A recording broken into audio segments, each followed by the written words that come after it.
Hello everybody, we're going to be using a new product called Make It Stain from Deco Art.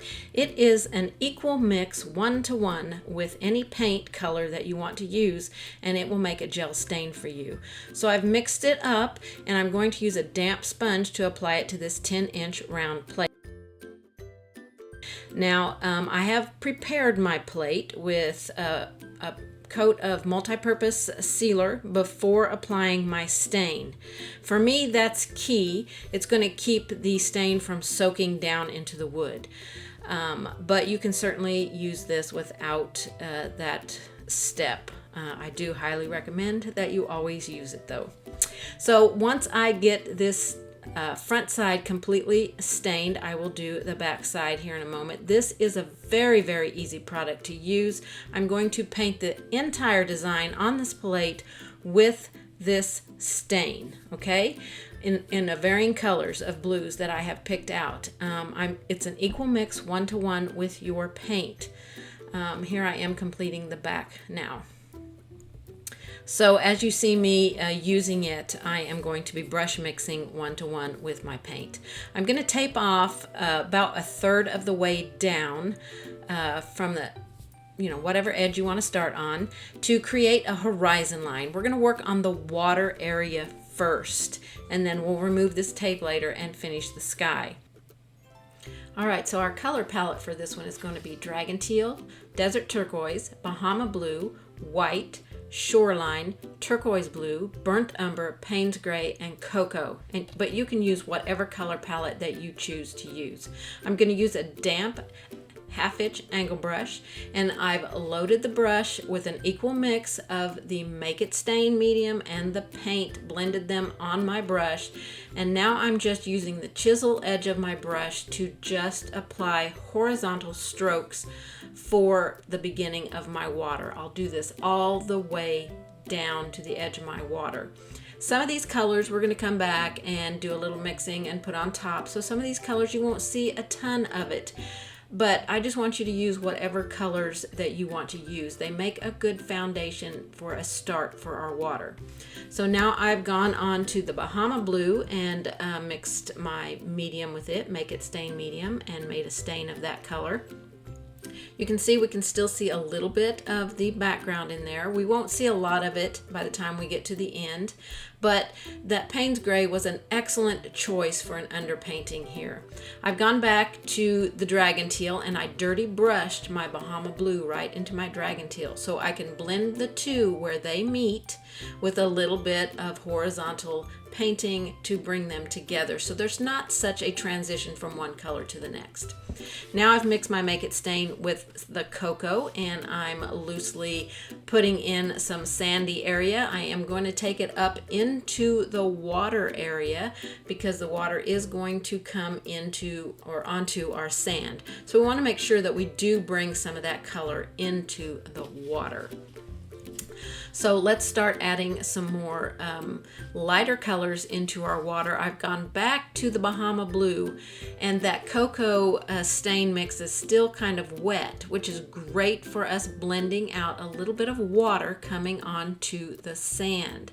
We're just loosely painting this with the corner of the brush, trying not to cover up all of the sandy areas, keeping that very loose and light and kind of transparent. And the stain's going to help you keep it transparent. So take some of that back up into the water. Any of the colors that you want to use, work them into the water a little bit at a time, always mixing your stain in with it. Now you can pre-mix your paint colors with Make It Stain, but I knew I wasn't going to use that whole pile of paint, so I didn't want to use up my Make It Stain medium on a pile of paint that I knew I wasn't going to use it all. So for me, blending it in the brush was much easier and I use less of it then. So now I've taken the Make It Stain and mixed it with my white paint, and I'm putting some highlights on the waves that are coming in onto the sandy area.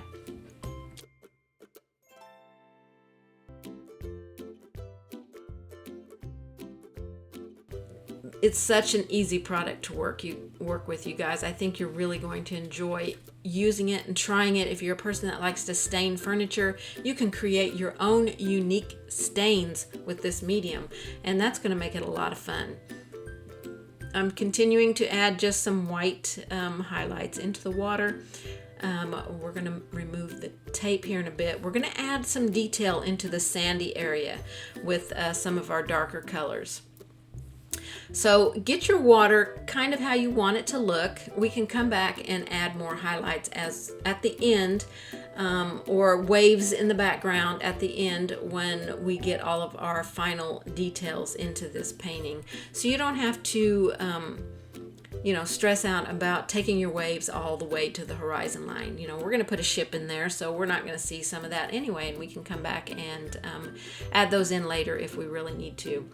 So I want to darken the horizon line, so I took a little bit of my burnt umber and mixed it in with my dragon teal and my Make It Stain and made just a dark green blue to put on that horizon line. So I've removed the tape, and you can see how beautiful that horizon line looks. So we're going to add a little detail onto our sand with some burnt umber. I mixed the Make It Stain and the burnt umber, and now I'm just applying it like I would a float on any other project. I just corner loaded it on the toe of my 1/2-inch angle brush, and I'm just creating some shadows underneath the sand and some dark areas where maybe it's a little more wet on the sand. Deeper areas of sand. You know how sand looks. So I'm just adding that in, streaking it in there into the sandy areas. I'm going back over it with a little bit of cocoa and Make It Stain mix. Now make sure that your burnt umber is pretty dry when you do this, or you're just going to blend your burnt umber completely out of your sand. And that kind of pushed those dark areas that I created on there back just a little bit. So now I'm taking a detail liner and some burnt umber, and at this point I'm not using the Make It Stain because I want some little pebble pieces onto the sand. So I just put a few little pebble pieces onto the sand with some burnt umber and a detail brush. I think I only used 2 or 3 brushes in this whole project, so it's not a long project. So now I'm taping off at the horizon line so we can work on the sky. And with the sky, we're going to use the shoreline and white for our sky. I put turquoise on the plate now. I'm not even 100% sure I even used the turquoise, but it's there if you want to add that in. I think I was going to add it into the sky, maybe at the horizon, but I don't remember using that now. I'll have to watch this video and see if I even use it. So anyway, just use the shoreline. I go back and forth between the shoreline and the white here, making sure I have my Make It Stain medium mixed in there, and just work out the sky to where it appeals to me. I want it to be very loose. I still want to see some of that background. Oh, I did use the turquoise right there at the horizon. That's what I was thinking I would need to do, but I wasn't sure. So now we know I did use the turquoise blue into the sky just to create a little bit of varying colors and more depth in the sky. So I'm adding that in, going back with some white. I am cleaning my brush between colors unless it's a color that I want to blend with. So I know it's going fairly quickly there, but I do try to rinse my brush out and remove the water between. Now I'm just using my detail brush to make some birds in the sky with some Payne's Gray. It's very simple. You just make an M and then put a little fat body coming down, a little head with a fat body. It's almost like a T with crooked arms. So I put those in there. Odd numbers always looks best, so I did 3 and 2. And then I'm going to go back here in a second and apply some highlight on those wings. Now where you just saw me painting in the sky again, I took some water and removed something I didn't like on the bird, and because my Make It Stain was not dry yet, it lifted that paint. So be aware of that. If you do not dry it first and you want to remove something that you just painted, it's going to lift. just like any other paint because it wasn't dry. So now I'm just using a stain of white and painting in very, very loosely and very messily the sails of this ship. Just the fact that it looks like a ship, I'm surprised, because it's just a quick little drawing with a bunch of little random shapes of triangles and rectangles and squares to make some sails, a couple little flags, and just to make it stain white to fill in all of those flags all the way down on the ship. There's quite a few of them that I put in here, so it does take me a minute to get them done. Then we're going to come in with our Payne's Gray. This I did not add the Make It Stain to.